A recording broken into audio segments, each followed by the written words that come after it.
கன்னிராசிக்காரர்களுக்கு இந்த மாதம் ஆரம்பிக்கும் பொழுதே பாத்தீங்கன்னா சுக்கிரன் 2ஆம் இடத்துல இருக்கிறது அருமை. அதே மாதிரி 7ஆம் இடத்துல சனி இருந்து 11ஆம் இடத்துல குரு இருந்து நல்ல ஒரு அமைப்பை கொடுத்து என்ன வரவேண்டிய லாபங்கள் இதுவரை நம்ம 2-3 வருஷமா சில செய்த ஒரு இன்வெஸ்ட்மெண்ட், அது வீடா இருக்கட்டும், ஒரு தொழிலா இருக்கட்டும், ஒரு நமக்கு வேணுங்கிற சில வேலை நிமித்தமா இருக்கட்டும், அந்த ப்ராஜெக்ட்லாம் ஓரளவுக்கு சக்சஸ்ஃபுல்லா வந்து அதோட பாசிட்டிவ் ரிசல்ட்ஸ் கிடைக்கக்கூடிய அமைப்பு, அதை அனுபவிக்கக்கூடிய அமைப்புகள்லாம் கொஞ்சம் ஸ்லோவா ஸ்டார்ட் ஆகக்கூடிய அமைப்புகள். சனியும் செவ்வாயின் பார்வை ராசிக்கு இருக்கிறதுனால சில ஸ்ட்ரெஸ் நிறைய இருக்கும். ஸோ அதனால நம்ம என்ன பண்ணணும் அப்படின்னா ஒண்ணுமே கொஞ்சம் பொறுமையாக, ஒண்ணுமே கொஞ்சம் அதனால நம்ம அஃபெக்ட் ஆகாம கொஞ்சம் மென்டல் ஸ்டெபிலிட்டியோட சில மெடிடேஷன், பிரீத் கண்ட்ரோல், பிரீதிங், பிராணாயாமம், அது மாதிரி சில செயல்பாடுகள் மூலமாக உங்களுடைய மைண்டை நீங்களே கொஞ்சம் கண்ட்ரோல் பண்ணி அடுத்த வரக்கூடிய காலகட்டங்கள் வந்து ஒண்ணுமே நம்ம பாசிட்டிவா செய்யக்கூடிய அமைப்புகள் இருக்குதுங்கிறத நிறைய நம்பி இவ்வளவு தூரம் நம்ம செய்ததுல வந்து இன்னும் கொஞ்சம் சில மாதத்துல முழுசான ஒரு ரிசல்ட் கிடைக்கும் அப்படிங்கறதை நீங்க நம்பணும்.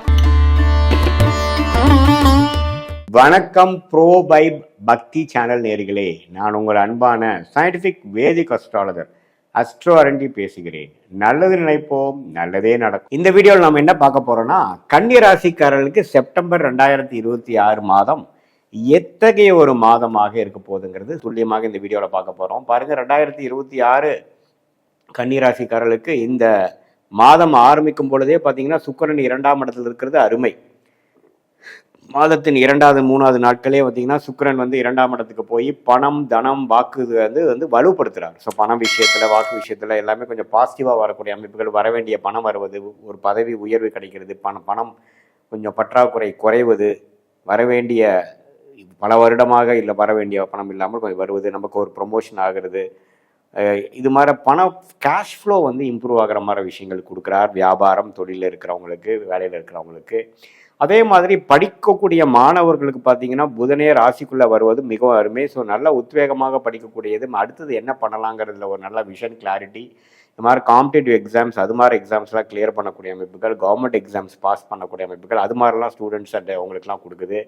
அதே மாதிரி 7ஆம் இடத்துல சனி இருந்து 11ஆம் இடத்துல குரு இருந்து நல்ல ஒரு அமைப்பை கொடுத்து என்ன வரவேண்டிய லாபங்கள் இதுவரை நம்ம 2-3 வருஷமா சில செய்த ஒரு இன்வெஸ்ட்மெண்ட், அது வீடா இருக்கட்டும், ஒரு தொழிலா இருக்கட்டும், ஒரு நமக்கு வேணுங்கிற சில வேலை நிமித்தமா இருக்கட்டும், அந்த ப்ராஜெக்ட்லாம் ஓரளவுக்கு சக்சஸ்ஃபுல்லா வந்து அதோட பாசிட்டிவ் ரிசல்ட்ஸ் கிடைக்கக்கூடிய அமைப்பு, அதை அனுபவிக்கக்கூடிய அமைப்புகள்லாம் கொஞ்சம் ஸ்லோவா ஸ்டார்ட் ஆகக்கூடிய அமைப்புகள். சூரியன் 12லிருந்து மாதத்தின் செகண்ட் ஹாஃப்ல ராசிக்குள்ளேயே வரார். அதே மாதிரி பார்த்தீங்கன்னா செவ்வாய்ங்கிற கிரகம் 10ஆம் இடத்திலிருந்து தொழில் வேலையில வந்து அதிக உத்வேகமாக செயல்படக்கூடிய அமைப்பு. வேலை தொழிலில் வந்து லீடர்ஷிப்பாக சில விஷயங்கள் எடுத்து காரியத்தை செய்யக்கூடிய அமைப்புகள். பல நாட்கள்லாம் நம்ம வெயிட் பண்ணிட்டு இருந்த விஷயத்துக்கு அருமையான ஒரு ஆப்பர்ச்சுனிட்டி கிடைச்சி அது மூலமாக சில விஷயங்களை சாதிக்கக்கூடிய அமைப்புகள் எல்லாமே கொடுக்கக்கூடிய ஒரு தருணமாக கண்டிப்பாக அந்த புதன், செவ்வாய், சூரியன், சுக்கிரன், இது மாதிரி அமைப்புகளும் நம்ம நன்றாக இருக்குது. ராகு 6லிருந்து கேது 12 இருக்கிறது அருமை. ஸோ கடன் எல்லாமே ஓரளவு கண்ட்ரோலில் இருக்கக்கூடிய அமைப்புகளாக இருக்குது. ஸோ கிரக நிலைமைகள் எல்லாமே கன்னிராசிக்காரர்களுக்கு இதுவரை கடந்த 6 மாதமாக செய்த ஒரு கஷ்டத்துக்கும், ஒரு சஃபரிங்க்கும், ஒரு இன்வெஸ்ட்மெண்ட்டுக்கும், ஒரு மெனக்கெடுதலுக்கும் படிப்படியாக சில பலன்கள் நமக்கு கையில் கிடைக்குது அப்படிங்கிற மாதிரி ஒரு தருணங்கள் ஸ்டார்ட் ஆகக்கூடிய ஒரு தருணமாக இருக்குது. அதுவே மாதிரி சீனியர் சிட்டிசன்ஸ்க்கு பார்த்தீங்கன்னா இதுக்கு முன்னாடி ஏதோ சில பிரச்சனைகள், சில உடல் உபாதைகள், சில கருத்து வேறுபாடுகள், சங்கடங்கள்லாம் இருக்கிறதெல்லாம் கொஞ்சம் தணிஞ்சு பரவாயில்ல, லெட் கோ ஆஃப் திங்ஸ், இனிமேல் வரக்கூடிய அமைப்பை பார்ப்போன்னு சில பாசிட்டிவான விஷயங்கள் நடந்து பழையனோடைய வந்து மறக்கிற மாதிரி போக்குமான ஒரு அமைப்புகள்லாம் வந்து நல்லாவே ஜாதகத்தில் நல்லா வரக்கூடிய அமைப்புகள் கண்டிப்பாக இருக்குது. ஸோ இதெல்லாமே பார்த்தீங்கன்னா கூட்டி கழிச்சு பார்க்கும்பொழுது மாணவர்களாக இருக்கட்டும், இளைய வயதினராக இருக்கட்டும், தொழிலதிபர்களாக இருக்கட்டும், வேலையில் இருவர்களாக இருக்கட்டும், இல்லத்தரசிகளாக இருக்கட்டும், ஓரளவுக்கு நல்ல சாதகமான ஒரு பலன்களை கொடுக்கக்கூடிய அமைப்புகள் கண்டிப்பாக இருக்குது. இதில் பாருங்க, கொஞ்சம் அந்த சனியும் செவ்வாயின் பார்வை ராசிக்கு இருக்கிறதுனால சில ஸ்ட்ரெஸ் நிறையா இருக்கும். ஸ்ட்ரெஸ்ஃபுல்லாக இது நடக்கலையே அது நடக்கலையேங்கிற மாதிரி இருக்கும். பட் ஓவராலாக நீங்கள் பார்த்தீங்கன்னா நிறைய ப்ரோக்ரஸ் ஆகி வந்திருக்கீங்கிறது தெரியும். பட் இருந்தாலும் உங்களுக்கு மனம் சாட்டிஸ்ஃபேக்ஷன் வராது.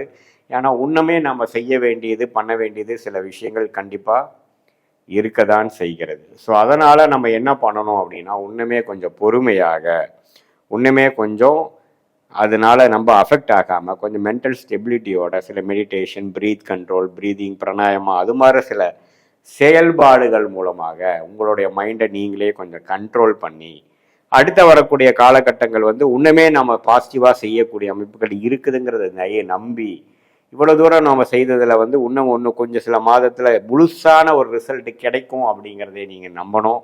ஏன்னா இப்போ சனி செவ்வாய் பார்வை உங்கள் ராசி மேலே விழுகிறனால எண்ணத்தை செஞ்சு எண்ணத்தை பண்ணிங்கிற மாதிரி தான் இருக்கும். பட் இருந்தாலும் கூட்டி கழிச்சு பார்த்தீங்கன்னா நிறைய ப்ரோக்ரஸ் ஆகிருக்கீங்க, நிறையா வந்திருக்கீங்க, நிறையா டெவலப் பண்ணியிருக்கீங்கிறது தான் முக்கியம். இருந்தாலும் இன்னும் சில பல விஷயங்கள் முடியக்கூடிய அமைப்புகள் இல்லாமல் இன்னுமே கொஞ்சம் கிணத்துல போட்ட கல் மாதிரி இருக்கிறனால உங்களுக்கு அது மாதிரி அமைப்புகள் இருக்கும். பட் இருந்தாலும் வரக்கூடிய ராகுகேது பயிற்சி அற்புதமான ராகுகேது பயிற்சியாக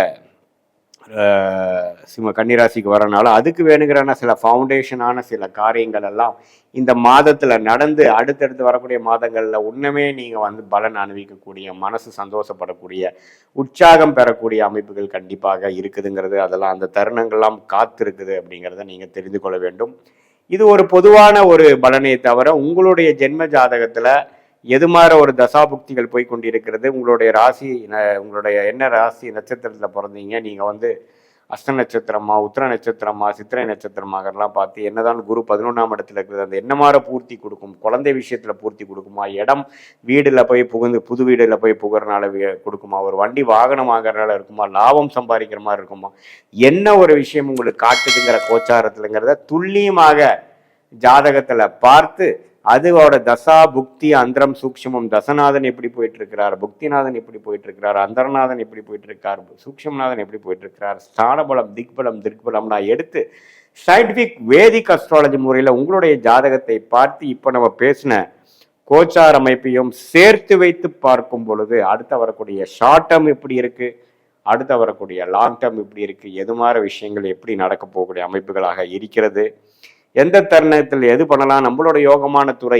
என்ன, அந்த துறை மூலமாக நமக்கு பெனிஃபிட்ஸ் எப்போ வரும், எந்த மாதிரி நேரத்தில் எது மாதிரி செய்யலாம், எப்படி மாற்றி செய்யலாம், நமக்கு பங்குதாரர் பார்ட்னர்ஷிப் ஒத்து வருமா வராதா, நம்மளுடைய மேற்படிப்பு இருக்கா இல்லையா, எப்போ படிக்கலாம், அடுத்த வரக்கூடிய காலகட்டங்கள் எப்படி இருக்குது, வெளிநாடா உள்நாடா வெளி மாநிலமா அரசு உத்தியோகமா கார்பரேட்டா அல்லது வேலையா உத்தியோகமா தொழிலா அல்லது எக்ஸ்போர்ட் இம்போர்ட் தொழிலா அல்லது எது மாதிரி விஷயங்கள் நம்ம பண்ணலாம், திருமண விஷயங்கள் எப்படி இருக்குது, குழந்தை பேர் எப்படி இருக்குது, உடம்பு எப்போ நமக்கு சரியாகும், சீனியர் சிட்டிசன் நிறைய பேருக்கு பார்த்தீங்கன்னா சில உடல் உபாதைகள் வருகிறது, அவங்களுக்கெல்லாம் எப்போ சரியாகும், எது மாதிரி காலகட்டத்தில் வந்து அது மாதிரி தசாபுக்திகள் காட்டுகிறது, கடன் எப்போ அடைப்போம், எப்போ நம்ம லைஃப்பில் செட்டில் ஆகுங்கிற மாதிரி விஷயங்கள் எல்லாமே நம்மளுடைய தசா புக்தி அந்தர சூக்ஷமம் நம்ம லக்னத்துக்கு எது மாதிரி ஒரு அமைப்பு போய் கொண்டு இருக்கிறதுங்கிறதெல்லாம் தெளிவாக பார்க்கும் பொழுது நம்மளுடைய மென்டல் கிளாரிட்டி எப்படி இருக்குது, நம்மளுடைய பாஸ்ட் லைஃப் என்ன ப்ரெசன்ட் என்னங்கிற சிங்க் பண்ணி நம்மளை நாமளே அறிந்து கொண்டு நம்மளுடைய பிராப்தங்கள் நம்மளுடைய விஷயங்களை நாமளே அறிந்து கொண்டேனால் எப்படி செய்யணும்,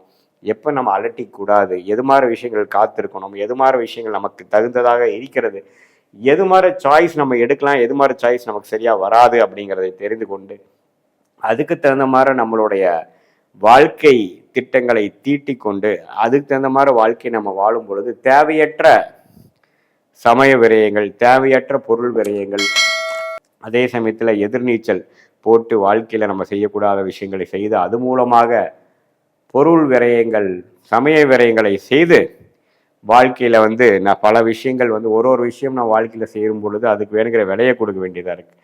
ஸோ சமய விரயம் பொருள் விரயம் இது எல்லாத்தையும் தவிர்த்து நம்மளுடைய கர்மாவை தெரிந்து நாமளே நம்ம சயின்டிஃபிக் வேதிக் அஸ்ட்ராலஜி முறையில் கரெக்டான பலன்களை தெரிந்து கிளாரிட்டியோட வாழ்க்கையில் வாழ்ந்து வெற்றி பெற முடியும் என்று சொல்ல விரும்புகிறேன். மீண்டும் மற்றொரு காணொளியில் சந்திப்போம். நன்றி, வணக்கம்.